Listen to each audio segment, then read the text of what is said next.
The vox crackle came at 0400 hours, cutting through the low hum of the throne room's atmospheric processors like a serrated blade through flesh. Not the usual traffic of astropathic choir song or the rhythmic pulse of supply manifests, but something else.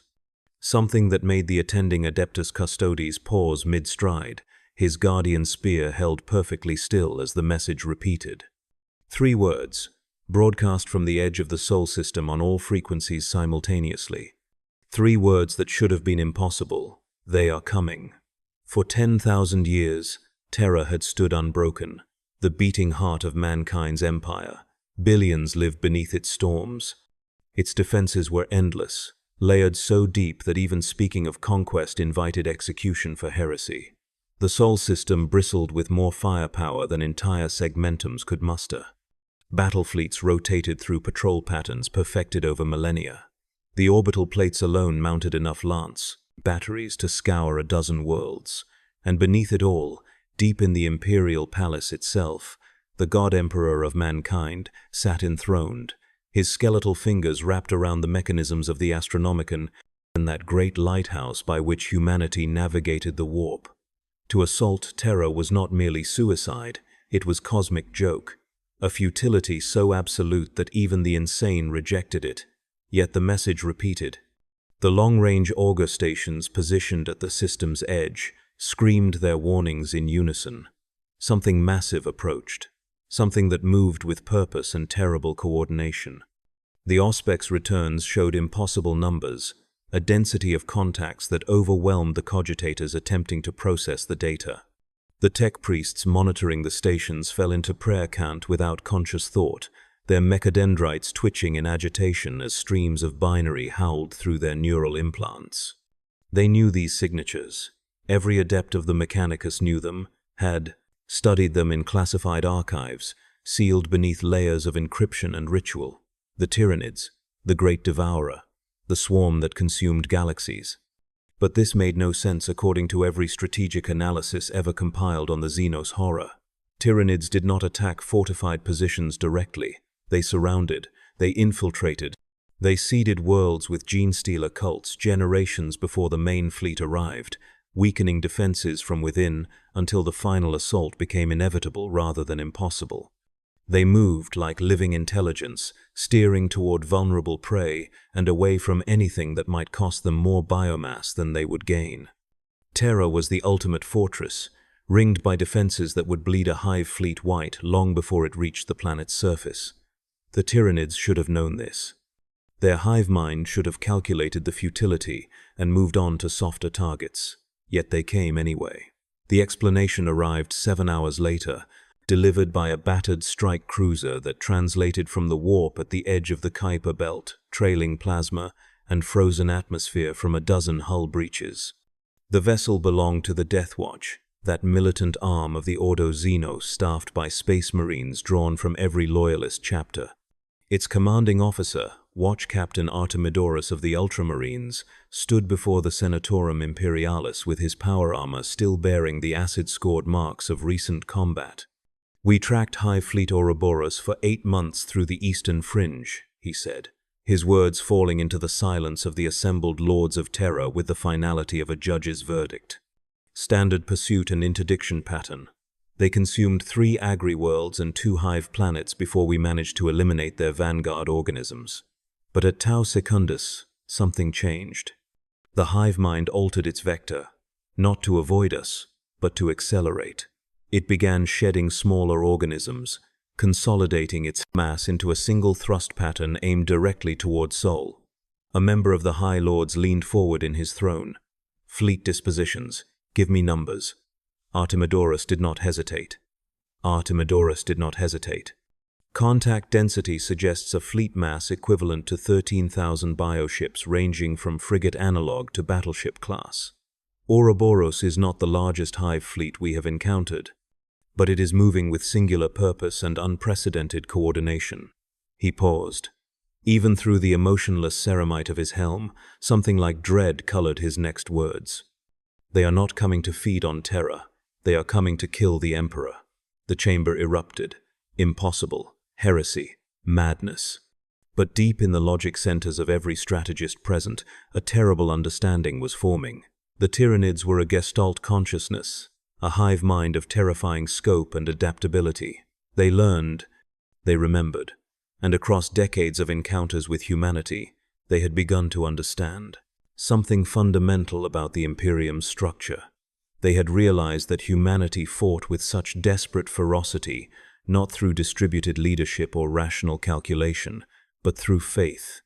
Faith in the Emperor. Faith sustained by the Astronomican's light, that psychic beacon broadcast from Terra that allowed ships to navigate the warp and maintain cohesion across impossible distances. Cut off the light, kill the source, and humanity would fragment into isolated pockets that could be devoured at leisure.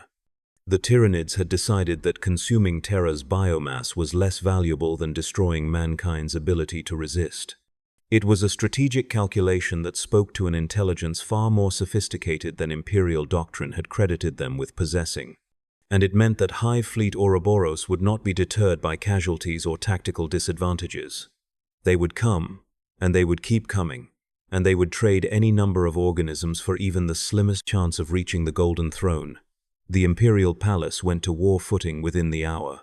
Orders cascaded down through layers of command that had not been fully activated since the Siege of Terra itself, 10,000 years prior, when the arch-traitor Horus had brought his corrupted legions to the Emperor's doorstep. Battle servitors that had stood silent in forgotten armories for millennia received activation codes and lurched into motion. Entire regiments of the Astra Militarum, stationed on Terra in ceremonial roles that had made them soft over generations of parade ground duty, suddenly found themselves issued live ammunition and told that their service was about to become very real. The Forge Temples of Mars received immediate requisition orders that overrode every other manufacturing priority. Lance batteries, macro-cannon shells, fighter craft, torpedoes, everything that could kill, in quantities sufficient to fight a war of extermination. But the real preparation happened in the Sanctum Imperialis, that innermost chamber where the Emperor sat upon the Golden Throne. The Adeptus Custodes, his gene-crafted guardians who stood as close to perfection as humanity could achieve, gathered in numbers not seen since the dark days of the Horus Heresy. Each of them was a warrior who could stand alone against armies, clad in auramite armor that could turn aside tank shells, and wielding weapons of such technological sophistication that the Mechanicus could no longer replicate them. They numbered 10,000, the Custodian Guard, and every one of them understood that their purpose was about to be tested as never before. Captain General Trajan Valoris, Supreme Commander of the Adeptus Custodes, stood before the Golden Throne and felt the weight of his duty settle upon him like a mantle of lead. He could see the Emperor, that skeletal figure locked within the throne's golden mechanisms, kept alive by technologies that blended archaeotech, psychic, channeling, and the daily sacrifice of 1,000 psychers whose souls were consumed to fuel the Astronomican. The Emperor's face showed no expression, but Valoris had served for 3 centuries, and he knew how to read the subtle fluctuations in the throne's systems, and he felt something now that he had never felt before. Not fear, precisely, but attention. The Emperor was aware of the approaching threat. He was preparing. The first ships of Hive Fleet Ouroboros entered the outer system 37 days later, materializing from the void with the disturbing grace of predators entering a hunting ground. They were not ships in any conventional sense, but living creatures kilometers in length, their chitinous hulls pulsing with bioluminescence and studded with weapons that were grown rather than built. Kraken-class capital ships led the formation, organisms so massive that their gravitational fields distorted local space. Around them swarmed countless smaller organisms, hormagaunts and gargoyles adapted for void combat, their bodies sealed against vacuum and propelled by biological jets that burned with cold chemical light. The fleet moved in a manner that defied conventional tactics, each organism responding to the hive mind's directives with perfect synchronization, creating patterns of attack and defense that flowed like water rather than following any predictable formation. The Imperial Navy met them at the orbit of Neptune, 17 battle groups positioned in defensive screens that had been calculated by the finest strategic minds the Imperium possessed. The engagement began with a macro-cannon barrage that lit the void with nuclear fire, shells the size of hab blocks crossing millions of kilometers to impact against the Tyranid vanguard. The Xenos organisms died in their hundreds, their bodies torn apart by explosions that generated temperatures comparable to the surface of stars. But for every organism that died, 2 more pressed forward. The Tyranids had accepted that they would take catastrophic casualties. They simply did not care. Admiral Jung Kensai, commanding the battleship Emperor's Fist from his strategium deep in the vessel's armored core, watched the tactical displays with growing horror. His vessel and its sisters were killing Tyranids at a rate that should have been unsustainable for any invasion force. They were winning every tactical engagement, destroying bioships faster than they could close to boarding range. But the strategic picture told a different story. The Tyranids kept coming. They did not break. They did not retreat. They absorbed losses that would have shattered any Imperial fleet and maintained their advance with mechanical inevitability. It was like trying to stop an ocean with a sword. The battle lasted 14 hours before Admiral Kensai gave the order to fall back. Strategic withdrawal, he told himself. The Navy had inflicted terrible casualties on the Tyranid vanguard, perhaps killing 10% of their total mass. But the fleet's ammunition reserves were depleted to critical levels, and they had lost 8 vessels with 4 more too damaged to remain in the line. They withdrew to pre-positioned defensive stations at Uranus, leaving the Tyranids in possession of the outer system. It was the first time in recorded Imperial history that an enemy force had claimed territory within the Sol system itself. Terra watched the Tyranids advance through the eyes of auger arrays and picked capture servitors positioned throughout the inner planets. The Hive Fleet moved with terrifying patience, not rushing forward into the teeth of Terra's defenses, but instead spreading throughout the system in a pattern that suggested disturbing intelligence. They seized the mining installations on the moons of Jupiter, consuming the menial workers stationed there and repurposing the processed ore into new bioforms.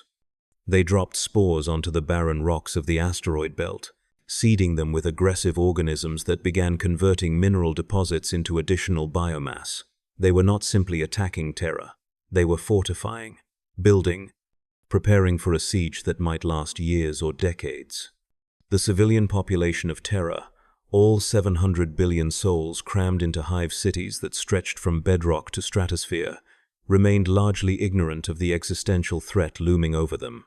The administratum had decided that informing the masses would serve no purpose except to generate panic. Supply lines continued to function. Work quotas remained unchanged. The daily sacrifice of psychers to the Golden Throne proceeded without interruption. For the vast majority of Terra's inhabitants, life continued in its familiar pattern of grinding labor, brief sleep, and faith that the Emperor would protect them as he always had. But in the upper levels of the hive cities, among the nobility and merchant classes who possessed access to restricted information, the truth could not be entirely suppressed. Whispers spread through gilded halls and private communication channels. The Tyranids were here, in the Sol system, approaching Terra itself. The impossible had become real. Lord Militant Gustav Krell, commander of the Terran Defense Forces, stood on the observation deck of the Eternity Gate Fortress and looked up at the night sky. Even with Terra's perpetual cloud cover and light pollution, he could see them now. The Tyranid bioships, visible as moving points of light that occluded the stars as they passed. Hundreds of them. Thousands. More arriving every day as the slower elements of Hive Fleet Ouroboros caught up to the vanguard. His strategic briefings told him that the Imperial Navy was fighting a holding action at Saturn, buying time for Terra's surface defenses to reach full readiness. His instincts, honed over 40 years of warfare across a dozen sectors, told him something different. Terra was about to experience war on a scale that would make the Horus Heresy look like a border skirmish. On Mars, Fabricator General Belisarius Cawl activated contingencies that had been planned in secret since the days of the Great Crusade. Deep beneath the Olympus Mons Forge complex, Weapons that had been sealed away as too dangerous for conventional deployment received activation blessings and were loaded onto transport servitors. Virus bombs, phosphex warheads, vortex missiles. With Tyranids at the gates of Terra itself, the debates about acceptable weapons technology became irrelevant. The first Tyranid organisms reached Terra's atmosphere 93 days after entering the system. They came as mycetic spores, biological drop pods, launched from orbit in their millions, each one containing a payload of warrior organisms designed to establish forward positions on the surface. The spores burned through Terra's atmosphere like meteorites, their tough outer membranes ablating away to reveal the pulsing organic interiors. Anti-aircraft batteries opened fire from 1,000 emplacements, filling the sky with explosive shells and laser fire. The majority of spores died in the descent, torn apart by flak bursts or incinerated by last fire. But enough survived.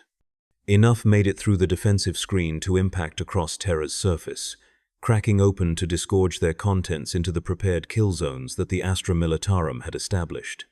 What emerged barely qualified as alive by Imperial standards. Hormagaunts, warrior forms designed for rapid assault, bounded forward on reverse-jointed legs with talons extended. Termagants followed, smaller organisms that carried living weapons fused to their forelimbs.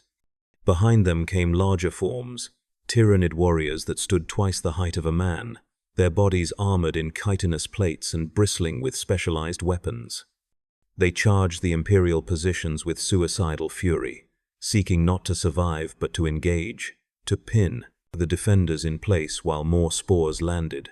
The Astra Militarum regiments dug into defensive positions around the Imperial palace opened fire with the massed discipline that was the Guard's greatest strength. Lasgun fire scythed through the charging Xenos, the distinctive crack of las weapons creating a continuous thunder that rolled across the battlefield. Heavy weapon teams fired in coordinated volleys, their heavy bolters and autocannons tearing apart anything that attempted to close to melee range. The Tyranids died in their thousands, but they kept coming. Sergeant Marcus Valen of the Terran 8th Infantry Regiment crouched behind the rockcrete wall of his defensive position and reloaded his lasgun with practiced efficiency. His hands, which had shaken with terror during the first Tyranid assault 3 hours ago, now moved with mechanical precision born of exhaustion. Around him, the remains of his squad maintained their fire discipline, each guardsman selecting targets and squeezing off shots with the rhythm taught in basic training. They were winning, he told himself. They were killing the Xenos faster than the Xenos could kill them. The math worked out. They would hold. But Marcus had been a soldier long enough to recognize the lie even as he told it to himself. Yes, they were killing Tyranids. Yes, the defensive lines held. But the spore fall had not stopped. Every hour brought more organisms raining down from orbit, landing in patterns that suggested the hive mind was probing Terra's defenses, testing for weak points. And with each wave, the Tyranids adapted. The organisms that survived one assault incorporated lessons into their genetic structure. The Hormagaunts learned to zigzag rather than charge in straight lines. The Termagants began targeting heavy weapons teams first. The Tyranids were learning. The Guard was simply dying. Deep beneath the Imperial Palace, in chambers that had not seen natural light since the Age of Strife, the Emperor's psychic presence blazed with an intensity that threatened to burn out the minds of every astropath and sanctioned psyker on Terra. The Astronomican's light, that steady beacon that had guided humanity for 10 millennia, flickered, not extinguishing, but pulsing with rhythms that suggested something beyond normal operation. The tech priests monitoring the Golden Throne's mechanisms reported power fluctuations that exceeded all safety parameters, energy outputs that should have burned through the archaeotech circuitry but somehow did not. It was as if the Emperor was diverting power for some other purpose. Captain General Valoris felt it too, standing at his post beside the Golden Throne with his guardian spear held at attention.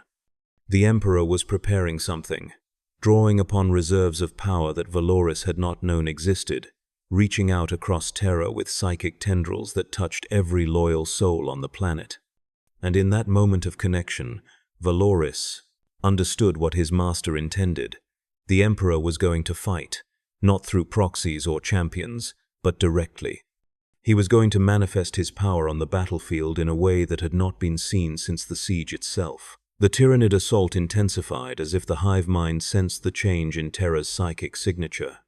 More spores fell from orbit, their numbers so great that they created artificial twilight as they blocked out the sun. Bioships descended into the upper atmosphere, risking destruction by orbital defenses to provide direct support for the ground assault. The sky filled with flying organisms, gargoyles and harpies that swooped down to attack defensive positions from above. The Imperial response scaled up in proportion, entire artillery regiments firing at maximum sustainable rate, their barrels glowing white-hot as they poured shells into the approaching swarm. The Adeptus Custodes deployed for the first time, moving out from the palace's inner sanctums to reinforce critical defensive positions that threatened to collapse under Tyranid pressure. They fought with an elegance that made even veteran soldiers pause in awe, their guardian spears carving through Tyranid warrior forms with contemptuous ease. Each custodian was worth 100 guardsmen in combat effectiveness. Where they appeared, the Tyranid advance halted. But even the Adeptus Custodes could not be everywhere at once, and Terra's defensive perimeter stretched across thousands of kilometers. The siege entered its second week with no end in sight. Supply lines strained under the demand for ammunition and medical supplies. Casualty reports climbed into the millions as regiments that had stood at full strength when the assault began were ground down to fragments of their original composition. The Mechanicus struggled to maintain and repair the vast array of defensive systems that kept the Tyranids from overwhelming Terra's positions through simple weight of numbers. And still the spores fell. Still the organisms kept coming, wave after wave after wave in a tide that seemed to have no end. Marcus Vallon found himself promoted to lieutenant when his company commander died to a Tyranid warrior's bone sword. The promotion came with no ceremony, just a commissar's curt nod and orders to assume command of what remained of the company's defensive sector.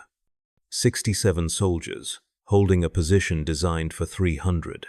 He issued orders in a voice that sounded like a stranger's, directing fire teams and coordinating with adjacent units, while somewhere deep inside himself a voice screamed that he was going to die here, that they were all going to die here, that Terra itself was going to die here.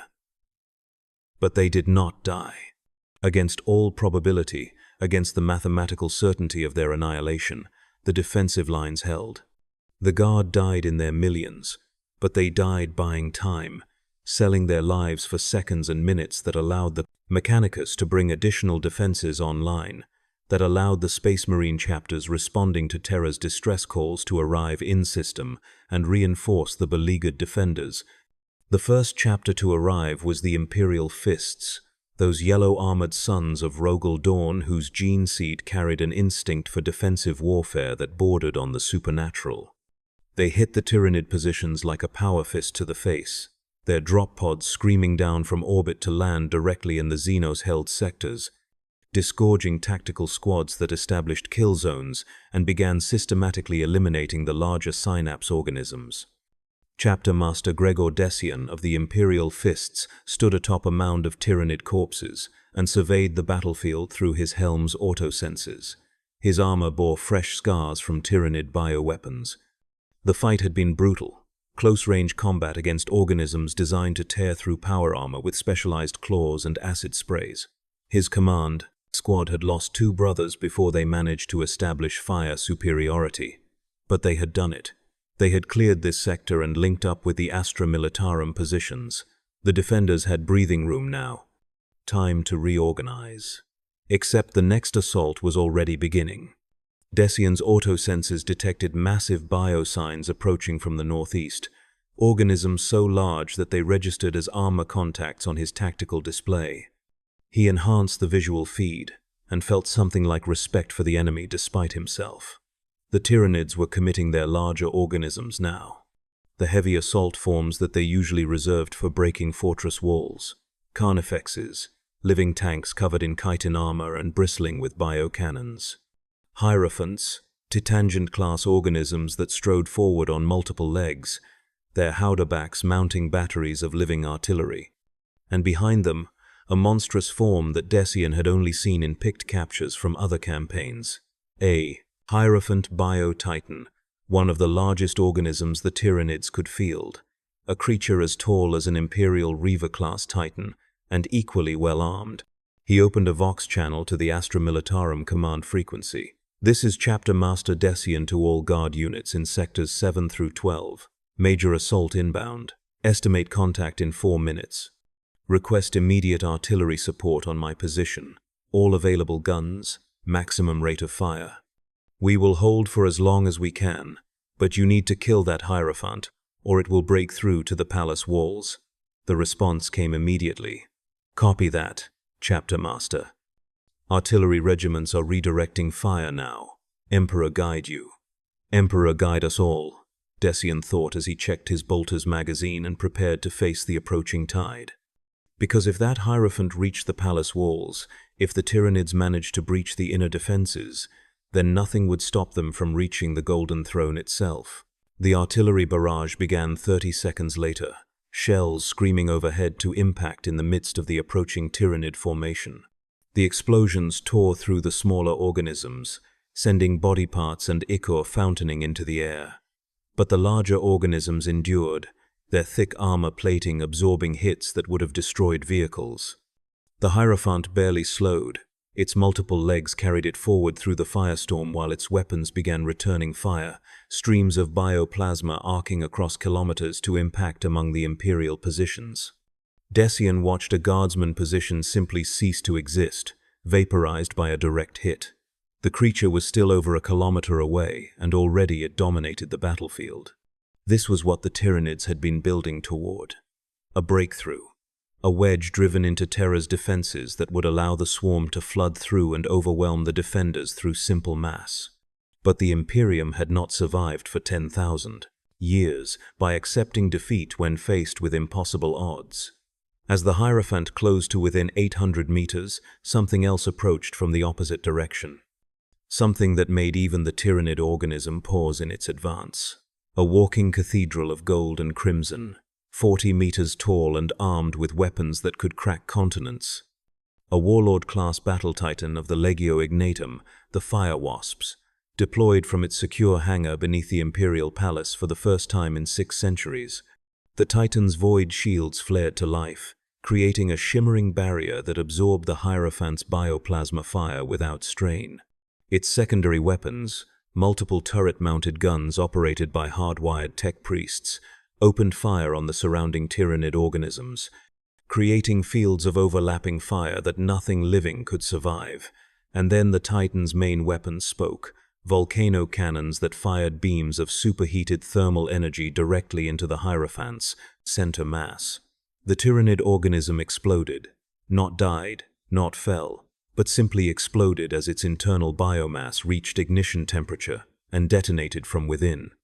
The shockwave flattened everything within 100 meters, creating a crater in the battlefield that glowed red with residual heat. The Titan strode forward through the blast zone, crushing Tyranid corpses beneath feet that weighed hundreds of tons, and began systematically destroying the remaining large organisms with methodical precision. Marcus Vallon, watching from his defensive position 3 kilometers away, felt something like hope kindle in his chest for the first time since the siege began. They could win this. The Imperium had the tools, the warriors, the sheer industrial capacity to defeat even a Tyranid Hive Fleet if they could hold long enough for those resources to be brought to bear. They just had to hold. But hope died hard when the next wave began. Because the Tyranids had been learning too. They had seen the Titan destroy their Hierophant, had calculated its capabilities and determined a response. What came next was not another massive organism attempting to match the Titan's firepower, but something far more insidious. A cloud of spores, released from orbit in such density that they blocked out the sun, drifted down across the battlefield. Each spore was tiny, barely visible to the naked eye, designed to penetrate any gap in armor or environmental seals. They carried a payload that would later be classified as a variant of the gene-stealer virus, a genetic corruption that rewrote human DNA at the cellular level, transforming loyal soldiers into Tyranid hybrid organisms within hours. The spores touched down across a front hundreds of kilometers wide, drifting on wind currents, settling into trenches and bunkers, infiltrating through ventilation systems and cracked armor seals. The transformation began within minutes. Guardsmen clutched at their throats as their flesh began to bubble and reform. Screams filled the Vox channels as entire companies reported contamination, as soldiers watched their brothers transform into chittering Xenos abominations before their eyes. The commissars did what commissars have always done, executing the infected without hesitation or mercy. But the spores were everywhere. No amount of discipline or firepower could stop a threat that infected through simple contact. The Imperial response was as brutal as it was necessary. Entire sectors were declared contaminated and subjected to orbital bombardment, the Navy dropping incendiary warheads that turned the surface into a sea of promethium fire. Better to kill 10 million loyal soldiers than risk the Tyranid corruption spreading to Terra's population centers. The civilians in the Hive cities watched through picked screens as the sky lit up with artificial suns, as entire regiments burned at the order of men who made decisions based on cold mathematics rather than sentiment. Captain General Valoris received reports of the contamination with no visible change in his expression. He had expected this. The Tyranids always adapted, always found new vectors of attack when conventional assaults failed. The spore weapon was simply another tool in their arsenal, to be countered with Imperial tools in turn. He opened a secure Vox channel to the Fabricator General on Mars, released the biopurge protocols, full saturation across all infected zones. "I want nothing living left in those areas." The response came without hesitation. "The Emperor's will be done, Captain General." Deploying weapons now. What the Mechanicus deployed was death in its purest form. Virus warheads, weapons so virulent that they had been banned by the Imperium itself after the horrors they inflicted during the Horus Heresy. But these were different times, and Terra's survival took precedence over any squeamishness about acceptable weapons. The virus bombs fell from orbit like silver rain, detonating at altitude to spread their payload across the infected zones. Everything died. Tyranids, corrupted humans, plants, bacteria. Everything that contained organic molecules dissolved into gray sludge within seconds. The virus was indiscriminate and absolute, but it worked. The contamination was purged. Yet even as Terra's defenders celebrated the elimination of the spore threat, the hive mind was already adapting again, already spawning new organisms resistant to the virus weapons, already calculating new avenues of attack. This was the nightmare of fighting Tyranids. Every victory was temporary. Every tactic worked precisely once before the swarm adapted and rendered it obsolete. The war was not being fought on a battlefield, but in the realm of evolutionary adaptation, a contest between human ingenuity and Xenos biological engineering, where the only rule was survive or be consumed. Weeks became months. The siege ground on with mechanical brutality, neither side able to achieve decisive victory. The Tyranids held nearly half of Terra's surface, but could not break through to the palace's inner defenses. The Imperium maintained control of the population centers and strategic facilities, but lacked the strength to launch a counteroffensive that could drive the Xenos off-world entirely. It was stalemate, purchased with rivers of blood and mountains of corpses on both sides. And then, on the 147th day of the siege, something changed.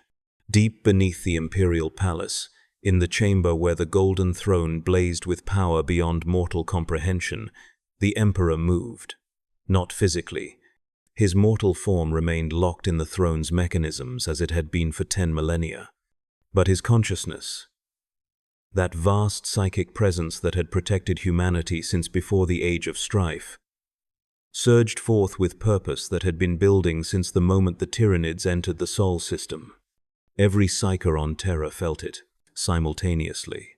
A pressure building behind their eyes, a presence so vast that it made their own psychic gifts feel like candle flames before a sun. The astropathic choirs fell silent, their members convulsing in their restraints as power flowed through them from an external source. Sanctioned psykers serving in the Astra Militarum collapsed where they stood. Even the Space Marine librarians fell to their knees as the Emperor's presence washed over them like a tsunami of pure thought. and the Tyranids stopped. Every organism on Terra froze mid-action, their connection to the hive mind severed by the sheer psychic pressure radiating from the Golden Throne. For 37 seconds, absolute silence fell across the battlefield. Not even wind moved. Then the Tyranids began to die, not killed by weapons or poison, but simply ceasing to function as their synaptic connections burned out under the Emperor's psychic assault. Hormagaunts collapsed mid-charge. Tyranid warriors dropped their weapons and fell like puppets with cut strings. Even the massive carnifexes toppled forward, their multi-ton bodies hitting the ground with impacts that registered on seismic sensors. The silence lasted longer than it should have. Across Terra's scarred battlefields, Imperial soldiers stood in their trenches and defensive positions, weapons lowered, staring at the carpet of Tyranid corpses that stretched to every horizon. Nothing moved in the Xenos lines. The organisms that had been clawing at Imperial positions moments before lay still, their chitinous bodies already beginning to dissolve into the grey organic sludge that marked Tyranid death. Some guardsmen laughed, the sound high and brittle with shock. Others wept. Most simply stood in stunned silence, unable to process what they were witnessing. Marcus Valen climbed onto the parapet of his defensive position, his lasgun hanging forgotten at his side. Before him stretched a plain that had been agricultural land before the siege. Now it was a necropolis, covered in Xenos bodies stacked so thick in places that the ground itself was no longer visible. The air stank of decay, that peculiar rotting meat smell that accompanied Tyranid death. "They're really dead," said Private Kessler, one of the few survivors from Marcus's original squad. "The Emperor killed them. All of them. We saw him work a miracle." But even as Kessler spoke, Marcus's instinct screamed warning. This was wrong. The Emperor was powerful beyond mortal comprehension, but the Tyranids were a galactic threat, a force that had consumed entire sectors. They did not die like this, all at once, from a single psychic pulse, no matter how powerful. This felt too easy, too simple. The answer came from orbit, transmitted on all military frequencies by the Navy vessels maintaining watch over Terra's orbital space. The Tyranid bioships were moving, not retreating, but reforming, pulling back from their assault positions into a spherical formation that surrounded Terra at a distance of approximately 200,000 kilometers. The configuration was unlike anything in Imperial tactical databases, a formation that suggested the hive mind was preparing for something unprecedented. Admiral Kensai, commanding the orbital defense from his newly repaired flagship, watched the Tyranid movements with growing dread.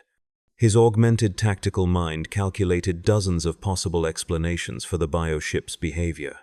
None of them were good. The Tyranids were not retreating. They were not regrouping for another ground assault. They were preparing to do something that overrode every other tactical consideration. "Get me a direct channel to the Fabricator General," he ordered. "I need to know what those bioships are doing. Every auger we have, every sensor platform, I want data streaming to Mars for analysis immediately." The response came back within minutes, delivered in the flat binary-enhanced voice of a senior Magos.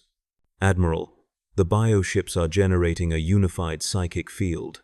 Analysis suggests they are attempting to channel the hive mind's consciousness into a concentrated manifestation. We are detecting power outputs consistent with..." The Magos paused. Even through the mechanical emotionlessness of his voice coder, uncertainty bled through. "Consistent with warp entity summoning protocols. Admiral, the Tyranids are attempting to create or summon something." The implications hit Kensai like a physical blow. The Tyranids were not a psychic species in the traditional sense. They generated a background psychic presence, the shadow in the warp. But they did not practice sorcery. They did not summon daemons or manipulate the Imperium in the way that Chaos forces did, or rather, they never had before. But evolution was the Tyranids' ultimate weapon, adaptation their core survival mechanism, and they had been studying humanity for decades now, learning from captured prisoners and consumed psychers, understanding how the Imperium wielded psychic power. They had learned, and now they were applying that knowledge in a way that defied everything Imperial doctrine said about their capabilities. In the Imperium, In that nightmarish realm where thought and reality merged into something that was neither, the hive mind reached. It had tasted the Emperor's psychic assault, felt the burn of his power across the synaptic network that connected every Tyranid organism in the Sol system. The ground forces had been acceptable losses, expendable biomass traded for critical information. Now the hive mind knew what it faced. It knew the scope of the Emperor's power, the signature of his psychic presence, the specific frequencies at which his consciousness operated. And like any predator that has studied its prey, the hive mind adapted.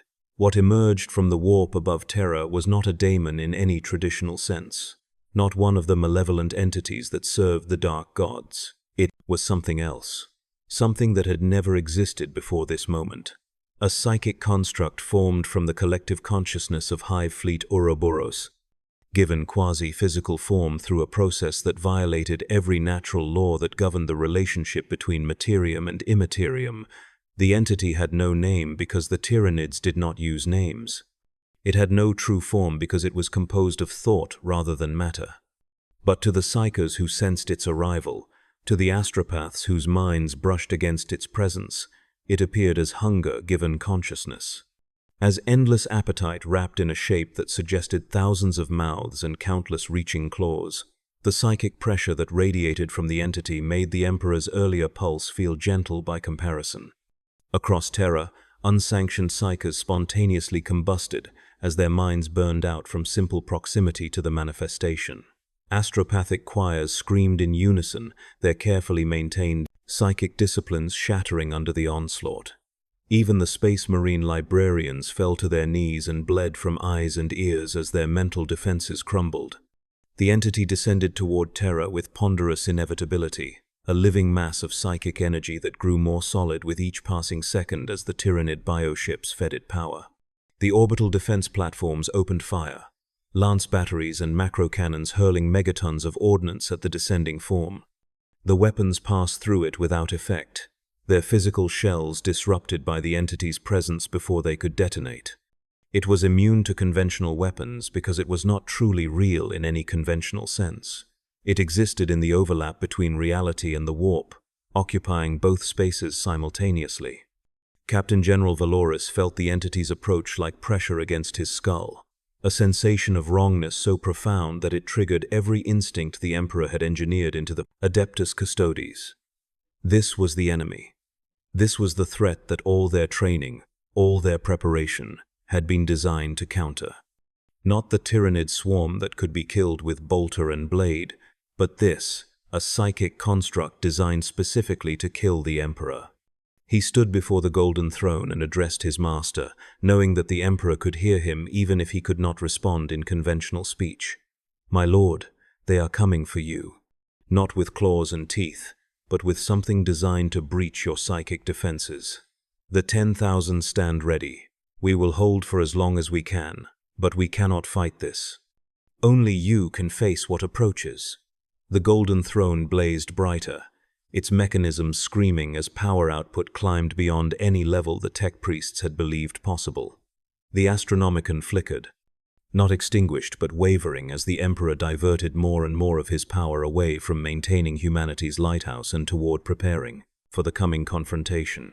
Across the galaxy, navigator houses whose members used the Astronomicon to guide ships through the warp reported disturbances. Some lost the beacon entirely for seconds at a time. Others reported that its light had changed color, shifting from the familiar golden radiance to something harsher, more aggressive, a white light that burned rather than guided. The entity reached Terra's upper atmosphere and began to descend through the layers of defensive fire that the orbital platforms maintained in a desperate attempt to slow its progress. It ignored the weapons entirely, passing through explosions and energy beams as if they were nothing more than irritating insects. Its attention focused downward, toward the Imperial Palace, toward the specific location where the golden throne blazed with psychic fire. It could sense the Emperor, could feel that vast consciousness that had burned the hive mind's ground forces from existence. The entity moved toward that presence with the single-minded purpose that characterized all Tyranid organisms: kill, consume, adapt. The Adeptus Custodes formed ranks before the throne, their guardian spears held in perfect formation, their auramite armor gleaming in the throne's light. They knew their weapons would be useless against what approached. They were warriors, trained to fight physical threats with physical force. But they were also the Emperor's companions, the gene-crafted guardians who had stood at his side for 10,000 years. If they could do nothing else, they could bear witness. They could stand as humanity's representatives in the moment when the Emperor fought for Terra's survival. The entity penetrated the palace's outer defenses, passing through layers of void shields and conversion fields that should have been impenetrable. It drifted down through halls where custodians had walked for millennia, through chambers that had not seen an enemy presence since Horus himself had breached these walls during the siege. Alarms shrieked throughout the palace complex. Servitors scuttled in panic. Human serfs and administratum officials fled in terror, but the entity ignored them all. It had not been created to kill humans or destroy infrastructure. It had one purpose, one target, the Emperor, and nothing would divert it from that goal. The confrontation occurred in a space that was both physical and psychic, the chamber of the Golden Throne expanding in dimensions that normal geometry could not describe as two godlike consciousnesses prepared to clash. The Emperor's presence manifested not as a physical form but as light, a radiance so intense that it would have burned mortal retinas to ash. The Tyranid entity appeared as its inverse, a darkness that consumed light, an absence that defined itself through what it was not rather than what it was. They circled each other in a dance that transcended physical movement, two predators assessing their opponent before the killing strike. The custodians could not see what happened next. Not truly. Their enhanced senses proved inadequate to comprehend the battle between psychic titans. They saw flashes of light and darkness, felt waves of pressure that made their armor creak and their bones ache. They heard sounds that were not sounds, sensations that struck directly against their consciousness without the intermediary of physical hearing. And through it all, they maintained their positions, standing as witnesses to something that would never be recorded in any official history because no words existed to describe it. The Emperor struck first, a psychic assault that would have annihilated a lesser entity instantly. The light expanded outward, burning with the accumulated fury of 10,000 years of suffering and sacrifice. The entity recoiled, its form disrupting as portions of its consciousness burned away under the assault. But it did not die. The hive mind had prepared it for this, had inoculated it against the Emperor's power through careful study and adaptation. Where the light burned away portions of its mass, new consciousness flowed in to replace it, drawn from the bioships in orbit that channeled their psychic reserves into maintaining the manifestation. The entity counterattacked, lashing out with psychic tendrils that sought to penetrate the Emperor's defenses and consume his consciousness, as the Tyranids consumed all things. The tendrils struck against barriers that the Emperor had maintained for millennia, the psychic shields that protected both his physical form and the Golden Throne's mechanisms from demonic assault. The barriers held, but they bent under the strain. For the first time since the throne had been activated, warning indicators began to flash red across the monitoring stations. The tech priests maintaining the equipment fell into panic prayers, their mechadendrites working frantically to compensate for power fluctuations that threatened to cascade into complete system failure. The battle raged through seconds that felt like hours to those experiencing them. The Emperor could not afford to give his full attention to destroying the entity. Too much of his consciousness remained devoted to maintaining the Astronomicon, to keeping the webway breach beneath the palace sealed against demonic incursion, to the 1,000 other critical functions that his presence maintained. He fought with a fraction of his power, and even that fraction was enough to burn stars. But the Tyranid entity had been designed specifically to exploit that limitation. It pressed its attack with mechanical patience, probing for weaknesses, adapting to each defensive measure the Emperor deployed. And slowly, incrementally, the entity began to gain ground, not through superior power, but through attrition. The Emperor's strength, vast as it was, remained finite. The hive mind's reserves were replenished constantly from the bioships in Indunient orbit, from the vast network of organisms throughout the Sol system. From the terrible appetite that drove every Tyranid creature, the entity could afford losses. The Emperor could not. Captain General Valoris saw the moment when the balance shifted, saw the Emperor's light flicker, saw the entity's darkness expand a fraction further than it had before. And in that moment, he made a decision that no custodian had ever been forced to make in 10,000 years of service. He opened a Vox channel that reached every military command on Terra, every ship in orbit, every chapter master and lord militant and admiral who could hear his words. This is Captain General Trajan Valoris of the Adeptus Custodes, speaking with the authority vested in me by the Master of Mankind himself. I am issuing Ultima Sanction protocols. Terra is compromised. The Emperor is under direct assault by a Tyranid psychic manifestation, and his defeat is possible. All ships are to evacuate critical personnel immediately. All chapters are to extract their forces and withdraw to the Mandeville Point. Terra may be lost. The Imperium must survive. The silence that followed his words lasted perhaps 3 seconds. Then the Vox channels exploded with demands for clarification, with refusals to accept the order, with pleas for him to reconsider. But Valoris had not risen to command the Adeptus Custodes by being a man who reconsidered. He had calculated the probabilities, assessed the threat, and made the only logical choice available. If Terra fell, if the Emperor died, then the Imperium would fragment into 10,000 isolated systems that the Tyranids would devour at leisure. Better to preserve what could be preserved and fall back to positions where humanity could regroup, even if it meant abandoning the throne world, even if it meant accepting the unacceptable. But he had underestimated the fury of those who served the Emperor. Chapter Master. Decian's response came immediately, his voice filled with cold rage. Captain General, with respect, you can take your Ultima Sanction and feed it to the nearest Tyranid. The Imperial fists do not retreat. We do not abandon Terra. If the Emperor dies, we die with him. That is our oath, and we will keep it. Similar refusals cascaded across the command channels.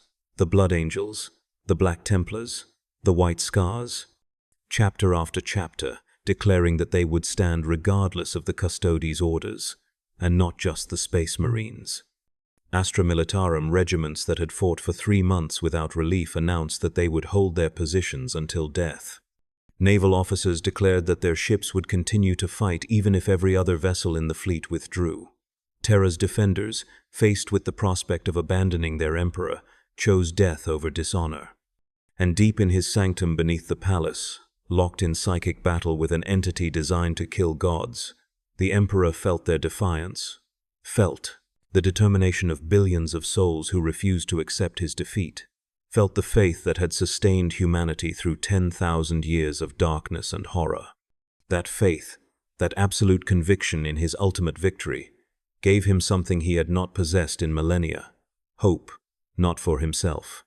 The Emperor had abandoned hope for his own survival on the day Horus had struck him down, but hope for humanity, for the species he had worked so hard to shepherd and protect. The Emperor's counterattack came with such fury that it burned away portions of the throne's mechanisms, overloading systems that had been designed to channel unimaginable power. The tech priests monitoring the equipment screamed as feedback surged through their neural implants, burning out augmetics and setting organic tissue aflame. The light that had been golden turned white, then blue-white, then something beyond visible spectrum entirely. It struck the Tyranid entity like the hammer of an angry god, burning through its defenses and reaching into the core consciousness that animated the manifestation. The entity fought back with everything the hive mind could channel through it, drawing on reserves that left the bioships in orbit, desiccated and dying as their stored biomass was converted to psychic fuel and burned away. But it was not enough, could never have been enough, because the entity, for all its power and the ingenuity of its creation, lacked something fundamental that the Emperor possessed. It lacked will. The Tyranids were a magnificent biological machine, an evolutionary engine of terrifying efficiency. But they were a machine nonetheless, operating according to programmed imperatives written into their genetic structure. They consumed because consuming was what they did. They adapted because adaptation was their survival mechanism. They attacked Terra because the hive mind had calculated that killing the Emperor was strategically optimal. But the Emperor fought, not from calculation but from love. Love for humanity, flawed and broken as it was. Love for the species he had guided since before recorded history. Love for the defenders who chose to stand with him even when standing meant certain death. That emotion, that purely human capacity to care about something beyond self-preservation, gave him strength that no amount of biomass or psychic channeling could match.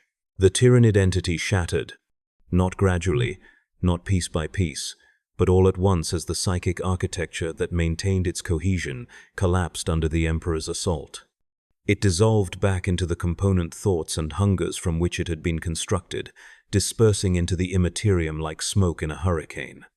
And as it died, it transmitted one final datum back to the hive mind, one last piece of information that would be incorporated into the Tyranid's vast experiential database. Threat assessment for target designation Emperor of Mankind, lethal. Consumption impossible with current capabilities. Withdraw.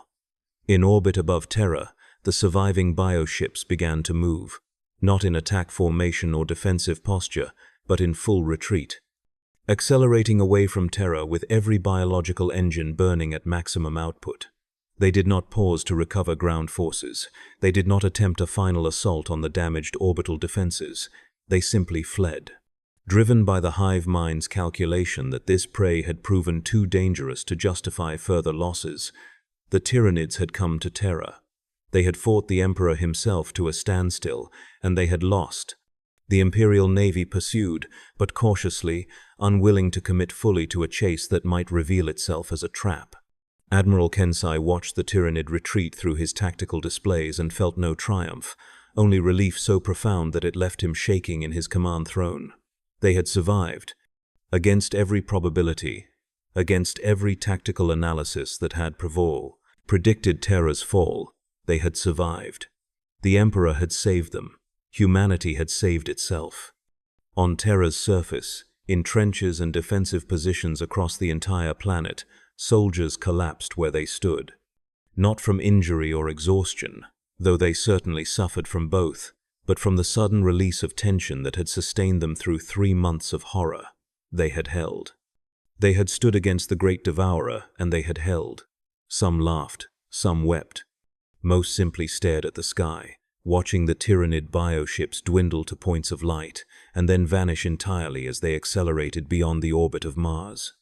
Marcus Vallon found himself sitting in the mud of his defensive position, his lasgun across his knees, unable to remember deciding to sit. Around him, the remnants of his company sat in similar poses. Nobody spoke. There was nothing to say. They had witnessed the impossible and survived it. Language seemed inadequate to the task of describing what that meant. Finally, Private Kessler broke the silence.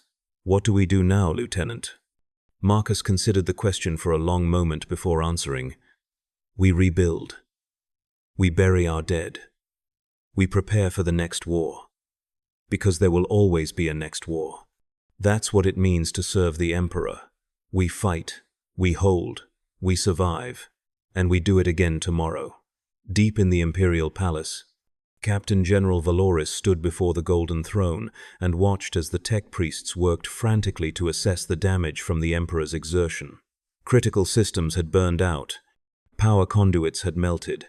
Several of the psychic amplifiers that channeled the daily sacrifice of psychers into usable energy had cracked from stress. The damage was extensive. It would take years to fully repair, possibly decades. And until those repairs were complete, the Emperor would be operating at diminished capacity, unable to mount a defense like the one he had just performed.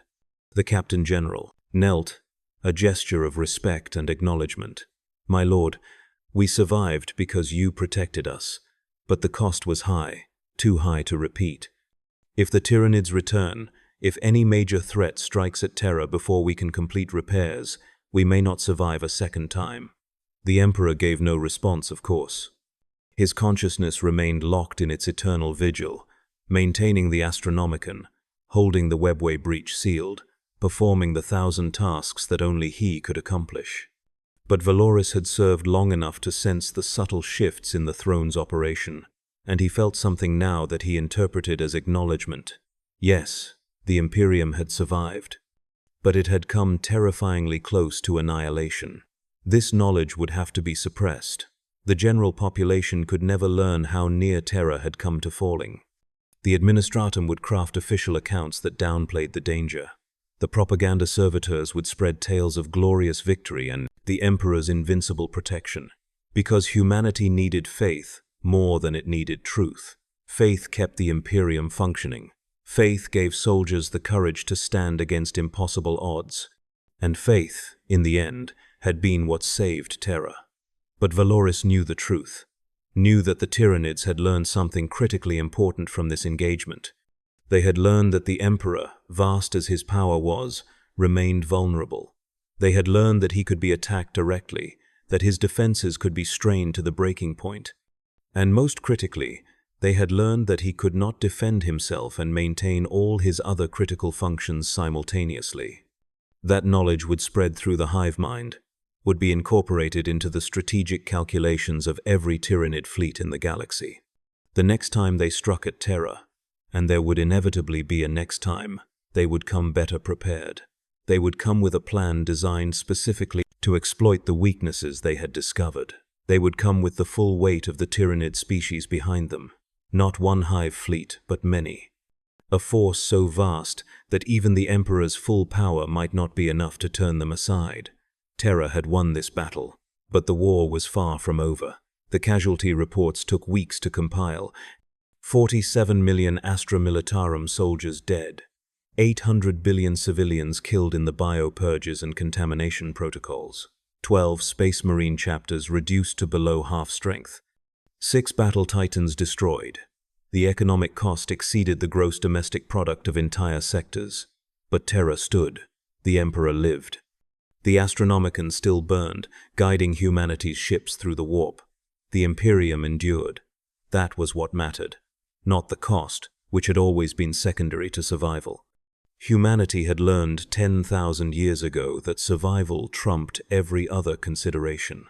The cleanup operations began. Immediately.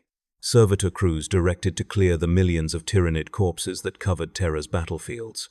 The bodies were burned in industrial incinerators, their organic material reduced to ash and then compressed into blocks that would be dumped into the deepest ocean trenches.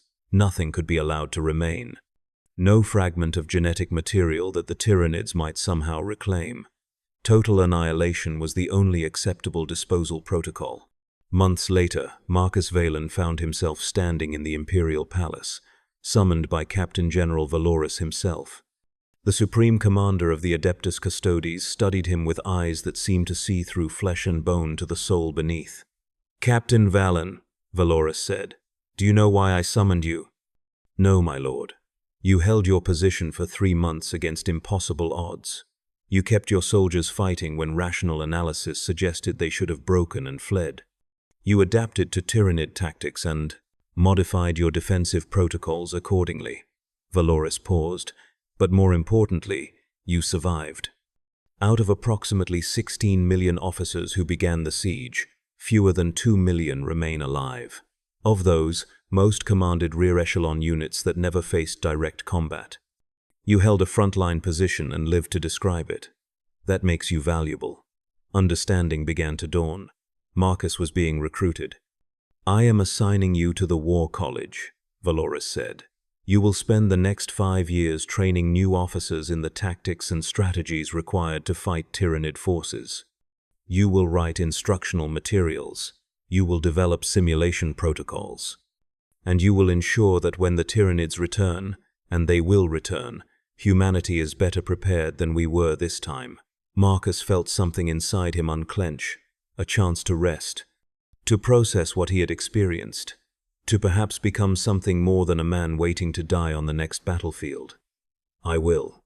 Serve as commanded, my lord." "But may I ask a question?" Valoris nodded permission. Why did they come here? Attacking Terra made no strategic sense. They lost millions of organisms and gained nothing. So why? The Captain General was silent for a long moment. When he finally spoke, his words carried the weight of uncomfortable truth. "Because they learned. The Tyranids are not mindless beasts, Captain. They are an intelligence, alien and utterly hostile to humanity, but an intelligence nonetheless. And they have been studying us. They learned that humanity's strength comes from unity, and that unity is maintained through faith in the Emperor. They calculated that destroying him would fragment the Imperium into prey they could consume at leisure. They were almost right. If the Emperor had been just slightly weaker, if Terra's defenders had been just slightly less committed, they would have succeeded. He turned back to the window, looking out at the damaged world beyond. The Tyranids failed this time, but failure teaches them just as effectively as success. They now know the Emperor's capabilities and limitations. They know what weapons we possess and how we deploy them. They know how humanity fights when defending our most sacred world. All of that information is now part of the hive mind's collective knowledge. When they return, they will have incorporated those lessons and adapted accordingly. Valoris looked back at Marcus, his expression grave. We won this battle, Captain Valen, but the war has only begun. Marcus absorbed this, felt the implications settle into his consciousness like stones sinking in water. Then we learn too, Marcus said. We adapt faster than they can. We develop new weapons and tactics. We find ways to fight them that they cannot counter. If this is a war of evolution, then we make sure humanity evolves faster. Valoris's expression shifted to something that might have been approval. Precisely, Captain. That is exactly the attitude that will keep humanity alive. The Tyranids have numbers beyond counting and evolutionary flexibility beyond imagination. But we have something they cannot replicate. We have human ingenuity. We have the ability to create rather than simply adapt. And we have faith, which gives us strength that transcends biological limits. Those are our advantages, and we will leverage them to ensure that when the Tyranids return, they find Terra even more impossible to conquer than they did this time. Marcus saluted, the gesture carrying genuine respect rather than mere protocol. I will not fail in this duty, my lord. The soldiers who died in the siege deserve to know their sacrifice taught us something, that their deaths were not meaningless. I will make sure every officer I train understands what we faced and how we survived it. And I will make sure they are ready when the Tyranids come again. In the years that followed, the Siege of Terra entered mythology. The official accounts, carefully curated by the Administratum and approved by the Ecclesiarchy, described a glorious victory where the Emperor's power had utterly destroyed a Tyranid invasion force that had foolishly attempted to attack humanity's heartworld. Statues were erected, saints were canonized. New feast days were added to the imperial calendar. But those who had actually fought in the siege knew different. They knew how close Terra had come to falling. They knew that the Emperor had been pushed to his limits and perhaps beyond. They knew that the Tyranids had learned critical information about humanity's defenses and would return better prepared. This knowledge, shared quietly in veterans' gatherings and preserved in classified military archives, became a different kind of teaching. A lesson not about victory, but about the razor's edge between survival and extinction that humanity walked every day. Across the Imperium, the Siege of Terra became a story that encapsulated everything the Imperium represented. Sacrifice on an incomprehensible scale, brutality in service of survival, faith sustained through impossible odds, a victory so costly it bordered on defeat, and the terrible knowledge that it would have to be done again. That every triumph merely bought time before the next existential threat arrived. This was life in the 41st millennium.